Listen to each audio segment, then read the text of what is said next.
everybody, Joe from Britical Saiyans here, and today I'm going to be showing you my Bardock Xeno, Rainbow Bardock, SS4 Bardock, whatever you want to call it. The Black Bardock that came in the anniversary.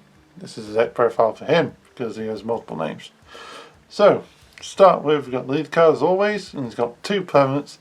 The first being reduce the combo cost by 1 and negate energy exhaust of skills of all black multiple cards battle cards with SS4 and their card names in all your areas.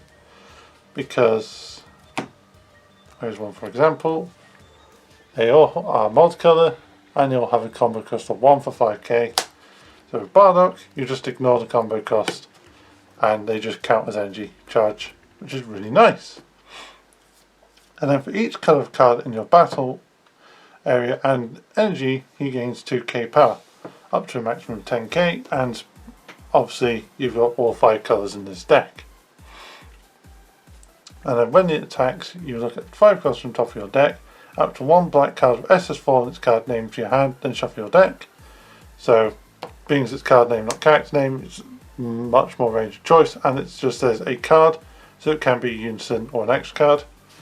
And then his awaken is, if your life is at feel less, or you have 4 or more colours in your battle area and energy area, you draw 2 and flip them over. So on this side, he keeps the permanent of energy exhaust and reduced combo, and then he has an auto ability, which is quite wordy. So when it attacks, you resolve the number of effects below according to the number of non-black colours present in your battle and energy area amongst your multicoloured black cards. So if you have 2 or more colours, he gains 5k power for the battle, then choose one of your opponent's battle cards and switch it to rest mode. If you have 3 or more, at the end of the turn you switch up to one of your black multicoloured energy to active, and then 4 or more, you draw 1 and you remove a marker from your opponent's unison. So it's very useful, and it means that you could tap out once you hit the final effect. Not the final effect, the second effect, just to get one of your energy back. So going into the main deck, we'll start with our unisons, and we've got 3 copies of SS4 Bardock Spirit Resonance.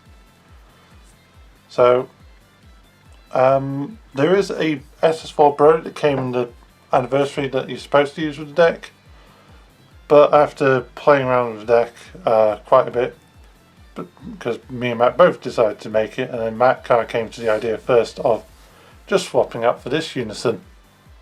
And I did the same, and it's actually just a lot better. So he's got a specified cost of 2 black, 15k. His auto is once per turn, when you remove a marker from this card using Spirit Boost skill, send it to 1 card from your opponent's drop area to their warp. My build personally doesn't use Spirit Boost, but there is the rebooted starter deck for Mass Saiyan that does have some cards that use Spirit Boost and that work with an SS4 Bardock leader. So it is worth checking those out and considering them. I've just not gone out my way to get them. But his auto does play into those skills, so it's another reason to use this over Broly. He's got an active main of +1 draw a card. No literal downside, you just gain a marker and draw a card. It's like the best thing you could ask for on a unison.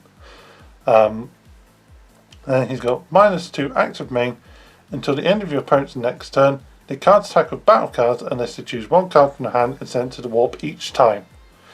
So it's just a nice little bit of like aggro deterrence, because every time they want to attack you with one of their battle cards, they have to warp a card. So if they have a big board and you've just gone -2, they're going to lose a lot of cards from hand, or you're just going to be safe for a turn. Only downside is that it's -2, but you could just do that immediately on playing him, or you could wait a little while because you have got a +1 to just draw a card. So you're going to use that as much as you can. And then the other instant we got in the deck is this lovely secret rare of Vegito Warrior from Another Dimension. It said Vegeta there, but you know, close enough. So he has no specified cost, 25k power, ultimate and double strike because he is a secret rare. I would say if you don't have one of these, because it's an old secret, just bump this to 4. I'm only doing a 3-1 split because we have one of these available, thanks to Matt, again. So +1 active main, you may place X amount of cards from your energy in the energy drop. If you do, place X cards from your drop into your energy in rest mode. So you can just replace your energy with new cards. This is very useful in the fact that there's a lot of cards in here that have effects when they're placed in the energy area.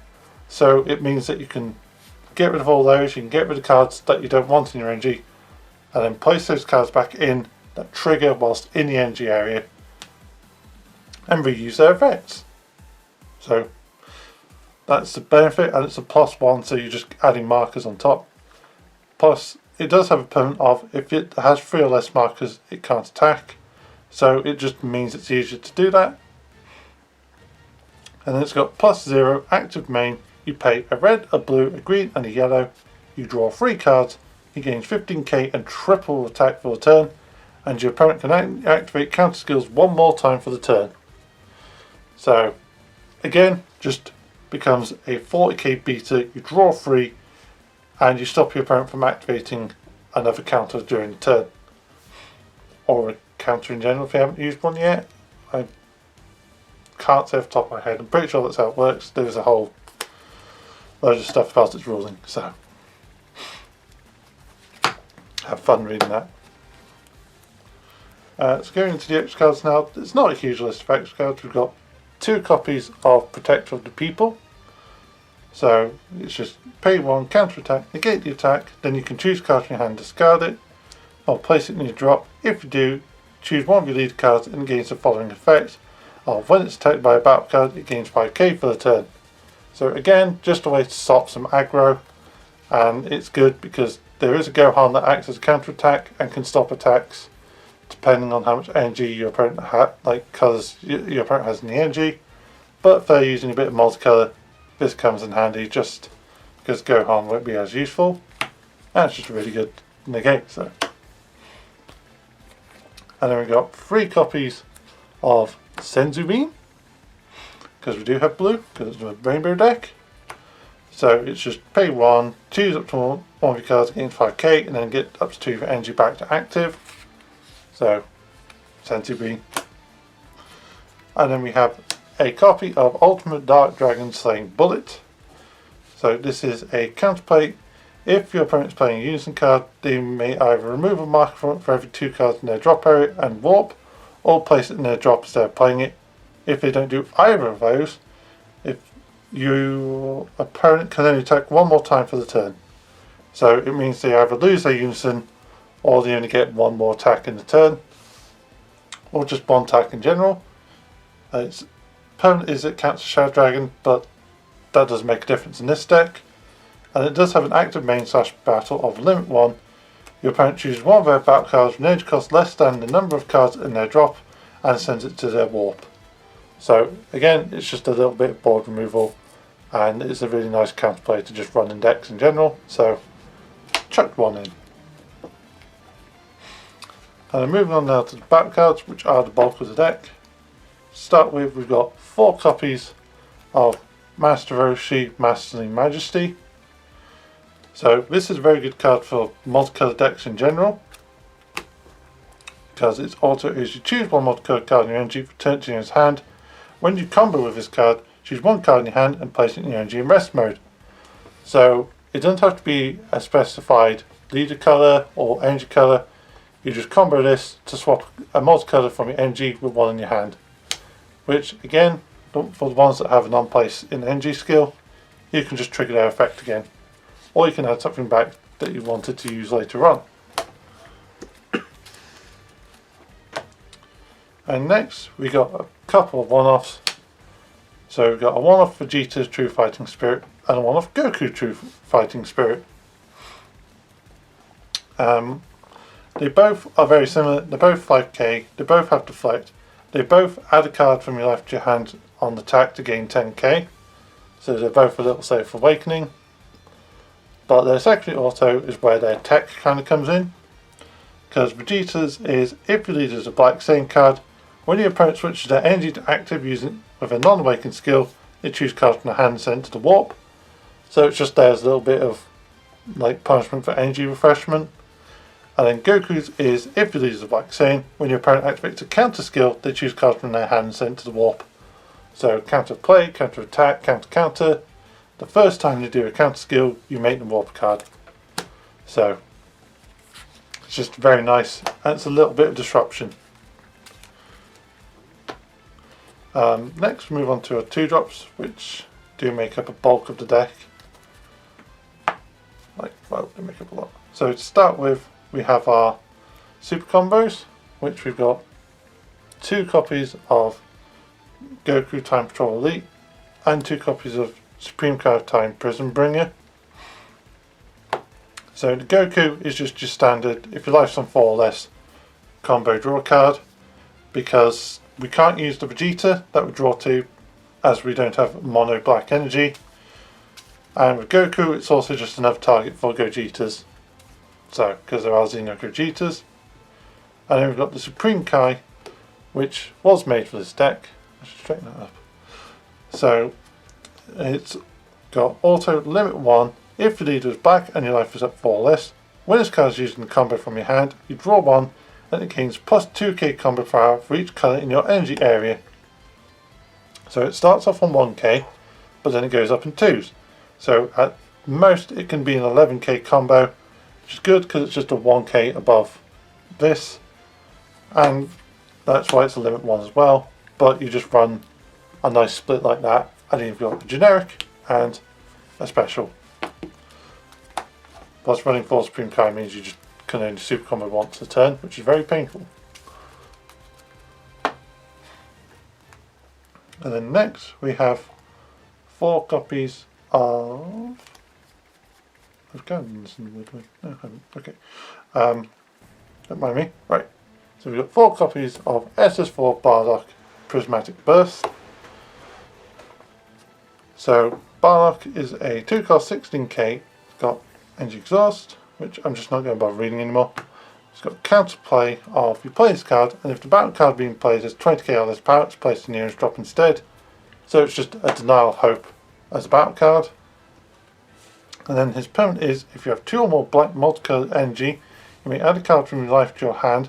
When activating this card's counter skill, if you do, reduce the cost of this card's counter skill by 1 black.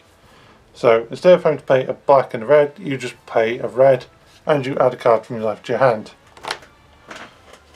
And then you get a counter onto this field. So, pretty useful. Because the deck can awaken early, so it's a way of just getting yourself down to 4. And next we've got 4 copies of this is 4 Gohan Prismatic Aegis.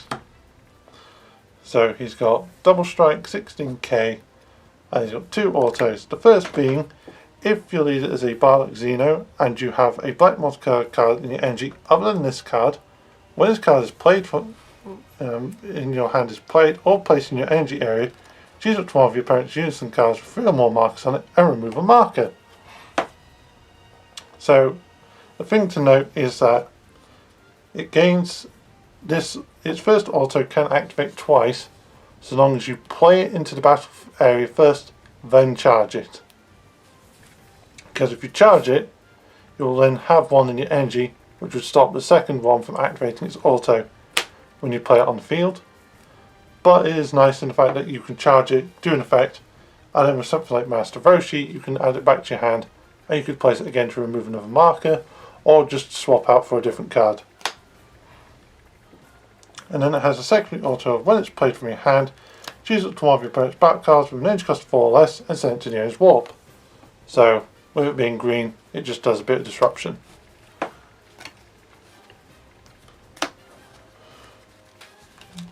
And then next we have, there's a lot of 4 ofs. So we've got, again, a 4 of Gohan Prismatic Burst. So he's got counter attack, you negate the attack, play this card, and then when it's played, you may choose a card from your hand and discard it. If you do, your opponent can only attack with battle cards and unison cards X amount of times, where X equals the number of colours in their energy.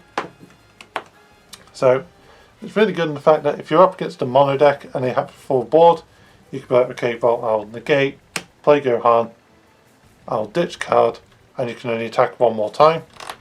Or if you're up against multicolored, you could stop them, you could limit them down to 2 attacks. And then yeah, you just get a 16k beta. But it's also why, in the cases where Gohan's up against like a mirror match or something that is rainbow in itself, that's where I like to have protected people, because it's just a bit more direct. And his permanent is that if you have, if you activate the cast skill of this card in your hand and you have 3 or more black multicolored cards in your energy and battle area, you reduce this cost by 1 black. So similar to the Bardock being able to just be paid for red, this can just be paid for a green. So you save your energy.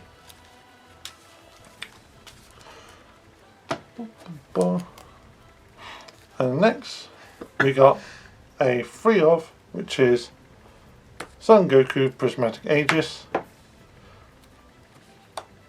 So he has blocker, its first auto, so similar conditions to the other Aegis ones in that you can charge it or play it to gain the effect, but if you charge it you can't do its effect on play. So you choose up to 1 of your opponent's back cards, energy cost of 4 less, and negate its skills until the end of your opponent's next turn. So just switching something off and making it count as a skillless card for a turn.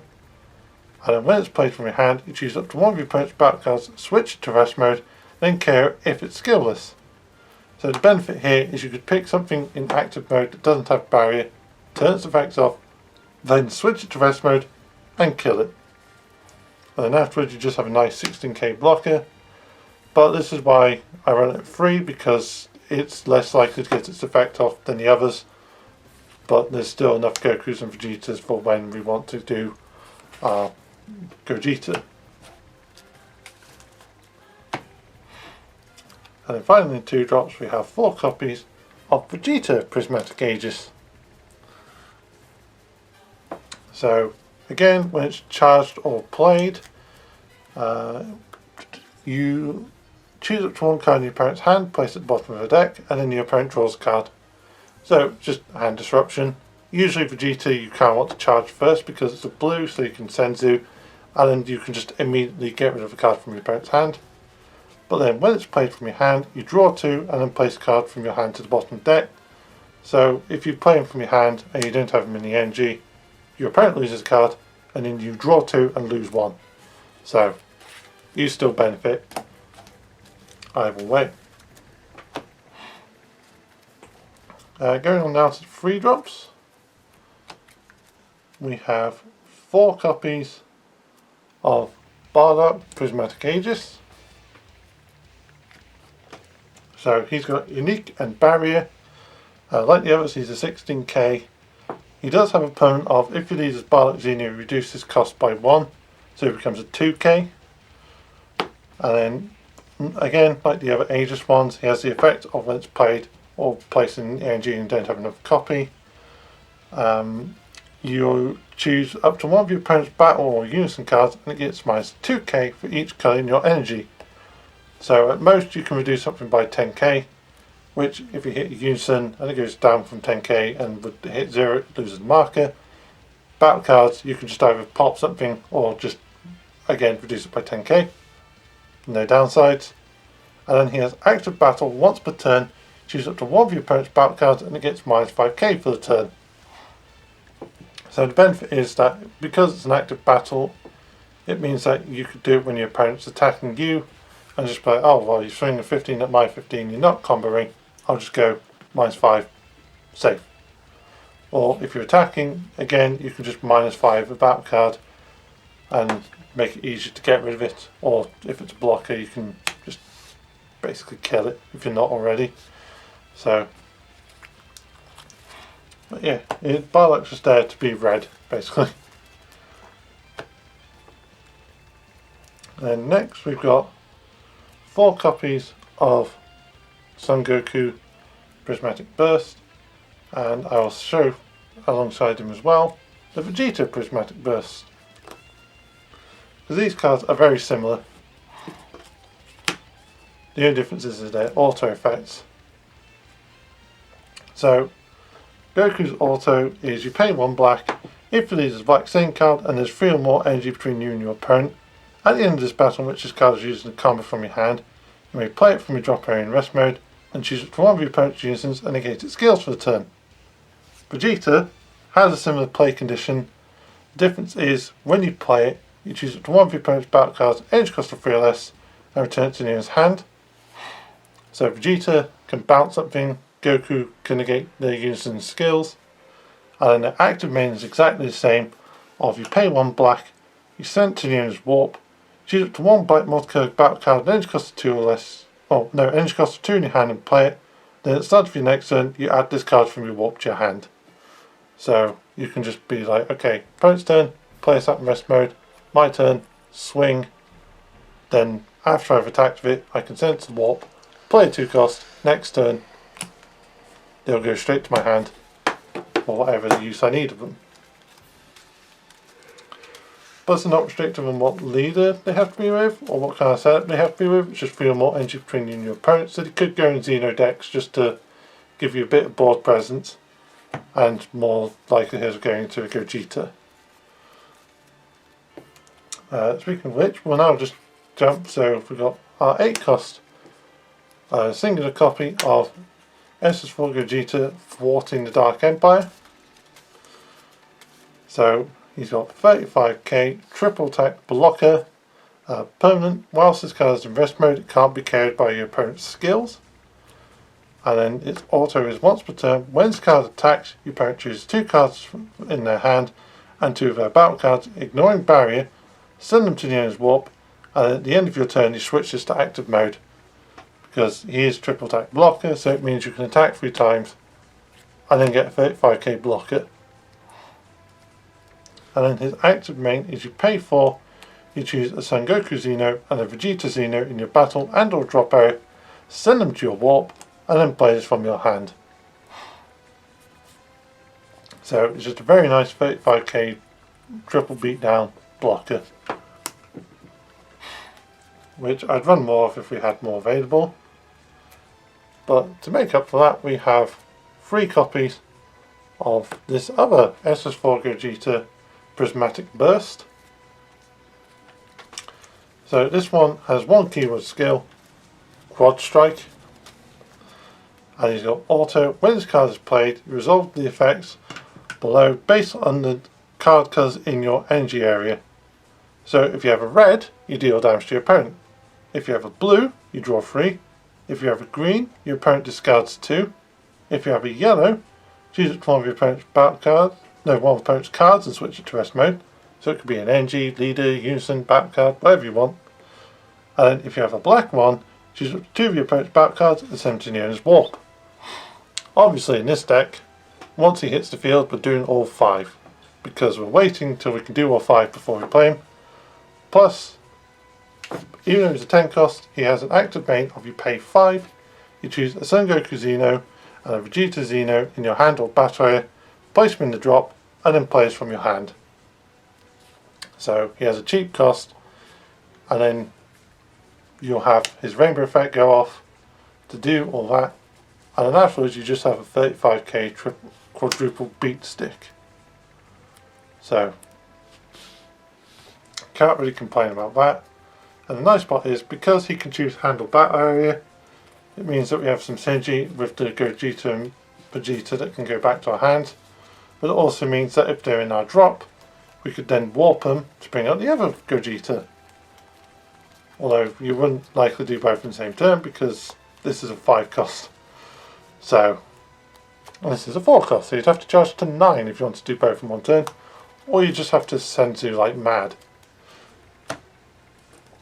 So, but there we are. Kind of the grand finale of the deck. And that is the end of the deck profile. So, thank you for watching. Leave all your thoughts in the comments below. And I'll see you next time. Bye.